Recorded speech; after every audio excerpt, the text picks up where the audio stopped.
નમસ્કાર દર્શક મિત્રો, મિસ્ટર ગુજરાત ન્યૂઝમાં આપનું સ્વાગત છે। તારીખ 18/12/2025ના રોજ ભાવનગર લોકલ ક્રાઇમ બ્રાન્ચના પોલીસ સ્ટાફ મહુવા ટાઉન વિસ્તારમાં પેટ્રોલિંગમાં હતા તે દરમિયાન મળેલી ચોક્કસ બાતમીના આધારે નેસવડથી ભાણવડ જતા માર્ગ પર કોઠાવાડી ખોડિયાર માતાના મંદિર પાસે રેડ કરવામાં આવી હતી।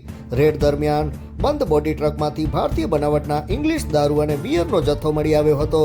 પોલીસે અલગ અલગ બ્રાન્ડની કુલ 6552 નાની મોટી દારૂની બોટલ અને 3096 બિયર ટીન જેની કુલ કિંમત 6,37,320 થાય છે તે મુદ્દામાલ કબજે કર્યો હતો। આ દારૂ બિયર પર for sale in UT, Dadar Nagar and Nagar Haveli and Daman and Diu only લખેલું હતું। આ મામલે ભરતભાઈ છગનભાઈ કનક તથા તેમના સાગરીત મુર્તુજા અજગર અલી ચોકવાલા વિરુદ્ધ ભાવનગર મહુવા ટાઉન પોલીસ સ્ટેશનમાં પ્રોહિબિશન અધિનિયમની વિવિધ કલમો હેઠળ ગુનો નોંધાયો હતો। વધુ તપાસ પોલીસ દ્વારા હાથ ધરવામાં આવી છે। Report by Bhavesh Ahir.